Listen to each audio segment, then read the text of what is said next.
Salutations, I'm Dexter from Research Script, and in this episode we'll be covering the prosecution side of U.S. government's attempts to combat human trafficking. Let's start with criminals. There are approximately 1,000 people a year federally prosecuted for human trafficking. About a third were for human trafficking, which can be defined as peonage, slavery, forced labor, or sex trafficking. Another third in child pornography production. There goes our monetization efforts. And the last third is for transportation for illegal sex activity, just in case we wanted any money. That's gone now. The prosecution of CP production was added to the TVPA, Trafficking Victims Protection Act, when the Justice for Victims of Trafficking Act of 2015 passed into law. I really don't know what to think about that. There are specific laws already aimed at CP prosecution. Adding it under the trafficking umbrella, to me, seems to artificially inflate the numbers of trafficking prosecutions and sentences, especially when it is about a third of the prosecutions. It also doesn't seem to fit what I imagine is human trafficking, as it relies on different tactics and strategies to combat. Let me go further to illustrate this with a breakdown of the demographics of traffickers. With the addition of CP, the white male is the most likely candidate for trafficking, being 50%, with black males following at 24%. If you look at just peonage, slavery, forced labor, or sex trafficking, 60% are black and 20% were white, and 17% Hispanic. The percentage of women involved goes from 1 in 10 to 1 in 4. I do have the same problem with the transportation category, but to a lesser degree. And since Research Stripped is primarily about exotic dancing, it would be a disservice to lump all three categories together when describing human trafficking. So I will focus on the peonage, slavery, forced labor, or sex trafficking unless otherwise stated. Over 55% of the criminals are in their 20s, and less than 14% have graduated college. About 1 in 5 are married. Their previous criminal records are as follows. 46% had prior felonies, and 30% had no prior convictions. The remaining 24% had misdemeanors. The typical American trafficker would be a black male in their 20s without a college education and is a convicted felon. Human trafficking operations can be divided into 6 different types or typologies. The first is the human trafficking entrepreneurs, which is 1 or 2 people having 1 or more trafficked victims. A study in San Diego didn't focus on trafficking, but instead illegal commercial sex activities. 2/3 of these individuals were partners with the sex worker, acting as drivers and security, while splitting the profits. The individuals that fell under the trafficker definition of using force, fraud, or coercion were the stereotypical pimps, being 28% of the group. And the minority of traffickers were labeled as vicious, violent, being 4%. And they used, I quote, extreme tactics of physical and psychological control to force high financial quotas. They are willing, and perhaps prefer, to recruit minors because of the malleability and vulnerability of young people. They control every aspect of commercial sex exploitation. The number of federally prosecuted cases that involved 1 or 2 defendants constitute 88% of the total number. But please note that this doesn't mean that they were not involved in a large organization. Either evidence might have been lacking, they took one for the team, or a variety of other reasons might have led to only 1 or 2 defendants. If we look at the total number of defendants, not cases, then 58% of them were operating as part of an organized criminal group, which can be defined as human trafficking cases with 3 or more defendants, which are the remaining types of traffickers. Next is the mom and pop traffickers, usually operating in a small group of less than 30 people. Usually have strong ties, as it is mostly made up of family and close friends of the family. These groups make up 35% of the convicted felons, which is the largest group. These groups can be into both sex or labor trafficking and can be local, 17%, national, 25% of the groups, or transnational, 38%. Here are examples of each. A local mom and pop trafficker can work out of a trailer park with several friends and family members who are in on it, picking up at-risk people to traffic locally, such as a street or online prostitution. Nationally, a family can live near the U.S.-Mexico border, making contact with new immigrants, legal or illegal, and arrange them to travel to then work in the Midwest through family or friend contacts, obtaining a finder's fee. Transnational works the same, with the inclusion of smuggling the victims across international borders and possibly obtaining counterfeit documentation. The next type of crime users also operate as small to medium-sized groups, but not as closely tied together as the mom and pop traffickers. These groups form from friends and acquaintances and rarely involve family members. The majority, 57%, focus on internet prostitution of local girls and women. There tends not to be a whole lot of loyalty within the crime ring, and about 40% working nationally, mostly by transporting victims from one locale to another, for example, Super Bowl Sunday. More hierarchical and loyal are the gangs, the next type of trafficker. They almost exclusively deal with street and online prostitution and account for 6% of federally prosecuted traffickers. Moving up in complexity are the cartel, mafia, syndicates. There have been no federal cases of trafficking against them, but it seems that the mom-and-pop traffickers contract with them to provide certain services: false documentation, safe houses, protection, and so on. So the cartels, mafias, and syndicates might be better called human trafficker adjuncts. The final type of trafficker is the illegal enterprise. These traffickers act as and can be actual businesses.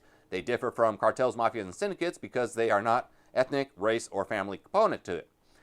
They can be highly complex, usually transnational, and create the most victims. They can be involved in either labor or sex trafficking. These organizations operate in a variety of ways, depending on their size, scope, and complexity, from the most basic to more complex systems, involving different nodes and spanning across the globe. The next question asked is if there are strip club involvement in these activities. In one study, 30 out of 836 locations involve strip clubs, or between 3 and 4%. Compare that to nearly 4% of locations involving brothels and or massage parlors. In a future episode, I'll be going into a deep dive into these strip club cases and hopefully ferret out some lessons to learn to assist the industry in protecting our dancers. 34% of these organized crime groups engaged in both adult and minor sex trafficking, 24% only in minors, and 17% only in adults, while 18% trafficked only in labor and 7% included both labor and sex trafficking.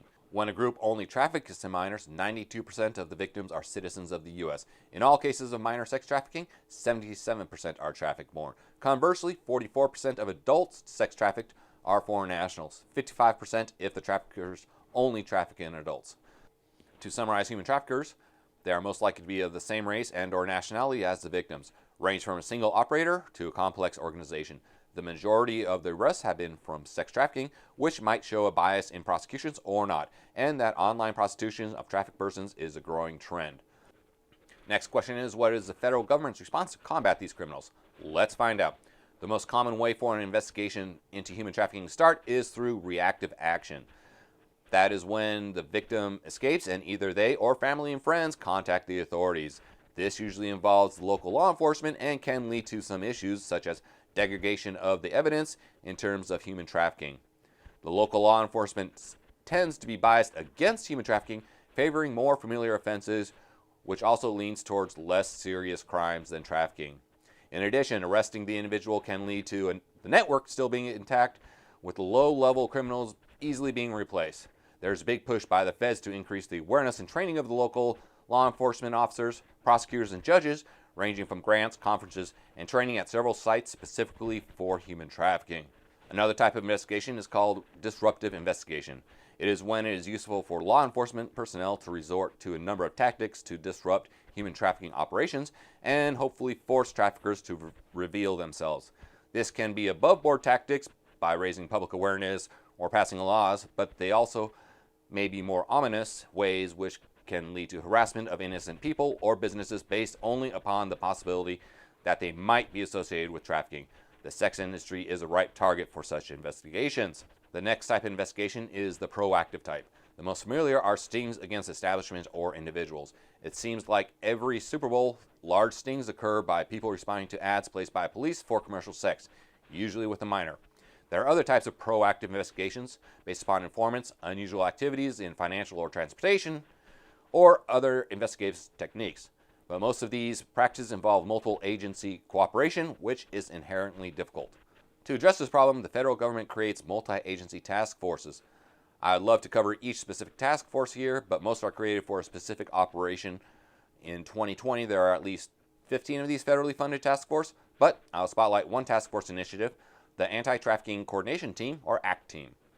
Launched in 2011, these teams bring together ICE, the FBI, Homeland Security, the Department of Labor's Wage and Hour, and Inspector General divisions, federal prosecutors, and the Department of Justice's Human Trafficking Prosecution Unit. Initially, these teams were located in Atlanta, Georgia, El Paso, Texas, Kansas City, Missouri, Los Angeles, California, Memphis, Tennessee, and Miami, Florida. Later in 2015, as part of the second phase of the initiative, teams were formed in Portland, Maine, Cleveland, Ohio, Minneapolis, Minnesota, Newark, New Jersey, Portland, Oregon, and Sacramento, California. I wonder what deep, dark, secret Portland, Maine has in hiding. The third phase of the initiative is in the works, and where they will be located is yet to be determined. In these 12 areas, each representing a federal district, accounted for 21% of all referrals to U.S. attorneys. Now, there are 94 federal districts, so under 13% of the districts led to 21% of the referrals. Some of it could be just due to the population of the districts, or the number of ports, or any other cause, but during Phase 1, cases filed increased by 35% nationally, but 119% in ACT divisions, and only 18% in non-ACT team divisions. Convictions rose 26% nationally and 86% in ACT team districts. So, they are correlated with increased prosecution of human traffickers. Basically, these ACT teams provide assistance to existing or new task forces by providing a ready-made solution for intra and intra-agency coordination, act as subject matter experts in evidence collection, and also act proactively in investigating possible human trafficking. The FBI is the largest referral of prosecutions, referring more than half of all offenses. Their human trafficking program alone led to over 600 investigations and 350 arrests in 2019. They also state that they dismantled 33 criminal enterprises engaged in human trafficking. The report doesn't go into detail what these criminal enterprises are, but let's assume that they are, by definition, an organized criminal group, which are human trafficking cases with 3 or more defendants. Attempting to find where the most trafficking occurs, or more accurately, most trafficking arrests occur, is difficult. On the state level, the top 3 are Texas, New York, and California. But again, they have massive populations. Even if we take the per capita into account, it doesn't provide a clear picture, as U.S. Virgin Islands, Washington, D.C., Alaska, and New Mexico tops the list. There are a lot of news articles and publications that describe certain cities as hubs of human trafficking, such as Houston and Atlanta. But most cities where 2 major interstates cross can be labeled a hub.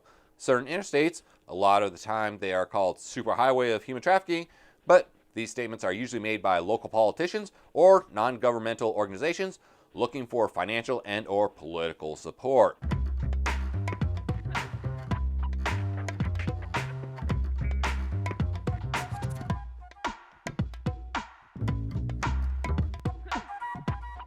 After the suspect is arrested, the next phase begins.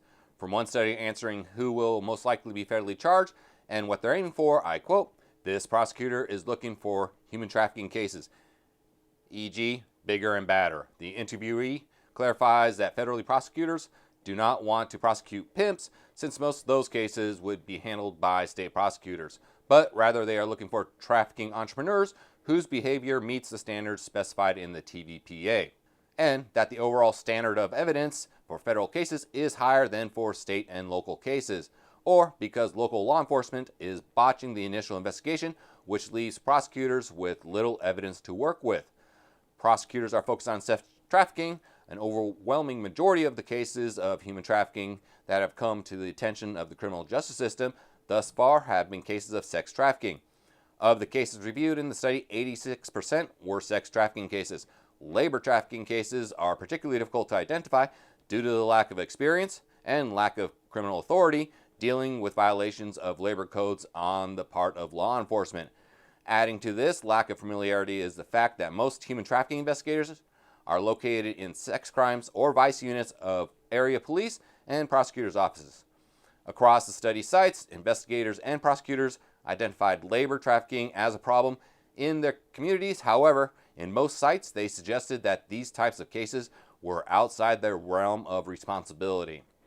A lot of this has to do with how the TVPA is written. However, another issue is that there are unclear legal standards. Unlike RICO cases, which brought down the mob, where the standards are clearly demarcated in the statute, standards for human trafficking cases are not standardized and changed by jurisdiction. It must be noted that federal authorities are more experienced with moving these cases forward to prosecution, and that there is a substantial body of federal case law to guide the prosecution of both labor and sex trafficking cases, whereas local and state authorities are relying on recent and untested in-court laws which were usually passed in the last decade. Of those arrested federally, 59% were prosecuted by U.S. attorneys, 6% were prosecuted by the U.S. magistrates, and in 35% of the cases, the U.S. government declined to prosecute, the majority of which was for insufficient evidence at 58%. It seems also that the longer it takes to process a case, the more likely it will be declined for prosecution. But again, these are the totals of the 3 categories. peonage, slavery, forced labor, or sex trafficking, production of child pornography, and transportation for illegal sexual activity. If we look just at the first category, peonage, slavery, forced labor, or sex trafficking, then it drops down to 47% prosecuted by U.S. attorneys, 4% by the U.S. magistrates, and nearly half were declined to prosecute. The time taken by federal prosecutors to conclude a human trafficking matter varied by the final decision made.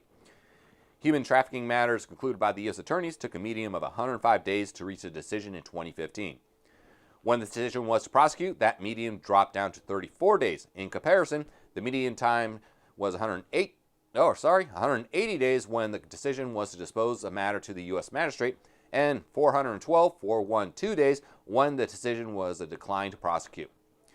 If the case goes to trial, then there's nearly 90% conviction rate for peonage, slavery, forced labor, or sex trafficking, 96% for CP production, 92% for transportation. The government touts that the average prison sentence is 15 years for human trafficking, but the longest sentences are reserved for the CP producers with a median of 20 years. For transportation, 10 years.